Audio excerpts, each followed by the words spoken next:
It's Friday, and we're gonna play go-kart. All it takes is one job, oh yeah. All it takes is one job, and everything is gonna be okay. So, I had these made down at TJ Metaltech here in St. George. These are wheel adapters that I designed and had them cut out here. What we're gonna do is this is gonna go on here, and they're real tight. I drilled them just a skosh over what they were. That'll basically press onto those studs. Then this one will press on, and after this is on, I'll be able to rosette weld that. I think I'm gonna cut a valley to the inside here and do a bead down in through there. We'll already have our studs coming through our other way here. Let's see, that is a tight fit. So those line up there. Our studs will come out here. So I'm gonna have to countersink a hole into the back here for the back of the stud to sit. But that's what's going to get us to our go-kart or golf cart wheels here. Now they're go-kart wheels, not golf cart wheels anymore. Our wheel studs won't be here until 2 o'clock, so we're going to start working on hooking up the brakes, getting our new calipers on. I want to make this pedal into our clutch. Probably flip this on this side, have the gas pedal move it over to here, so it'll gas, brake, clutch. Clutch will be way over here, gas and brake will be over here. I just want it to be more normal, so when you get into some shit, you're not panic flailing. You can just push in the clutch and hopefully not die. It's amazing how little motor skills you have and decision-making skills when shit goes wrong. So we're gonna cut this off just to get it out of our way. It might go back on, I don't know. Just to get to these pedals and have an easier time of messing with it. Got our pedals cut off here. And we're gonna put our gas pedal where our gas pedal goes.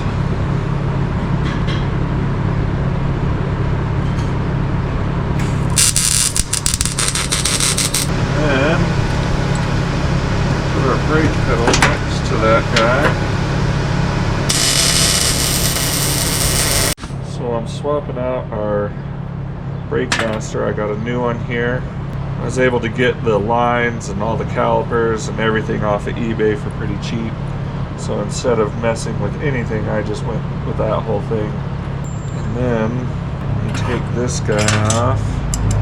I put this tab on here which will let us set where this needs to end up, but I want to use this one because this one the plungers are all blown out and stuff, so I want to set it to the right depth to where this pedal is set to a point where it's just touching the plungers in a good position. Our shifter, just with the length of our cable and everything, it's just going to have to be on the left side about here.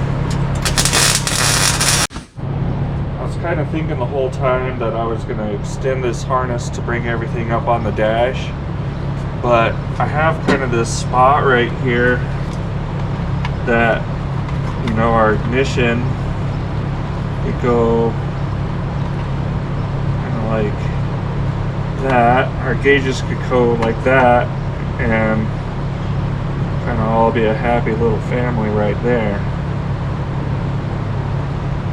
Then I don't have to extend 20 wires, and I don't see why it would matter. The neutral light is on here, so while you're shifting it would be right there, easy to see.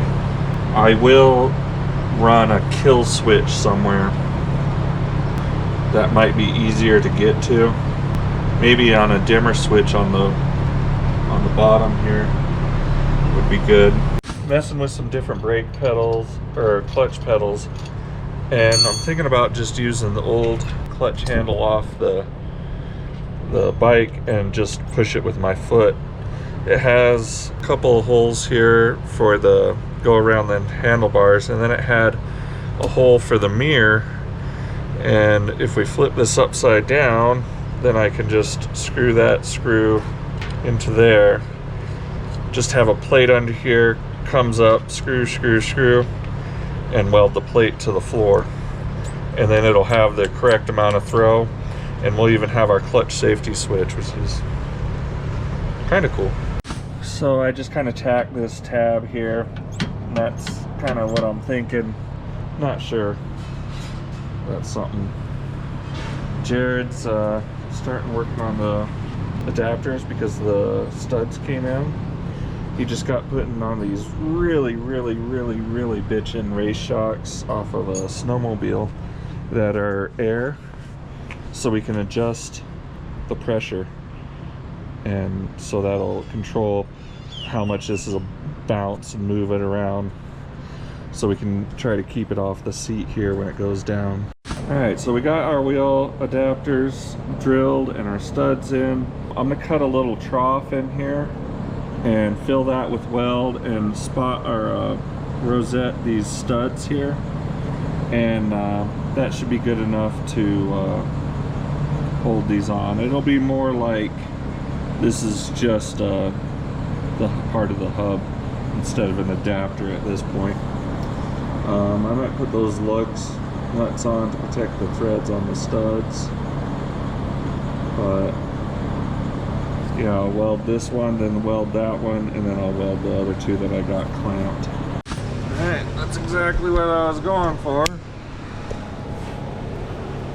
can kind of see our root weld and our rosette, and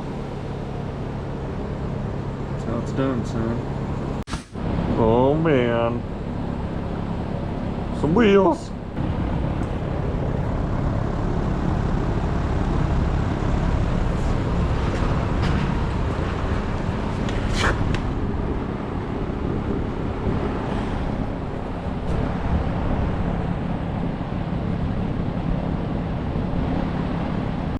Put the radiator up here just to the side of my noggin, and got our rear wheels on, left front, just doing this last right front here. Our shocks need like a limit strap or something, because they're just going to full tilt, or we might just hardtail it, but it's obviously way out. But I was able to get the radiator mounted and the hoses hooked up, which was very surprising.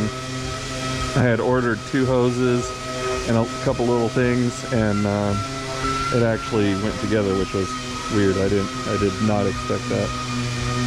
So I got a radiator on, fuel tank, our adapters are done. We need brake lines.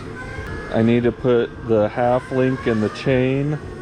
There isn't much left. A little bit of wiring, but that's mostly done. Yeah, I'm just test and tune.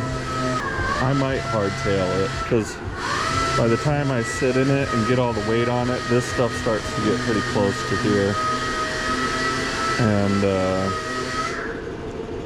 I don't know if I care to dick with the shocks. But happy with the progress. Glad to see some wheels on it.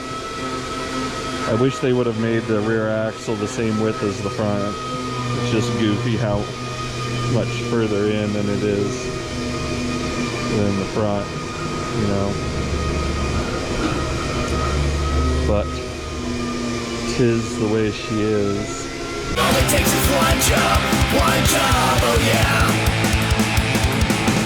All it takes is one job, and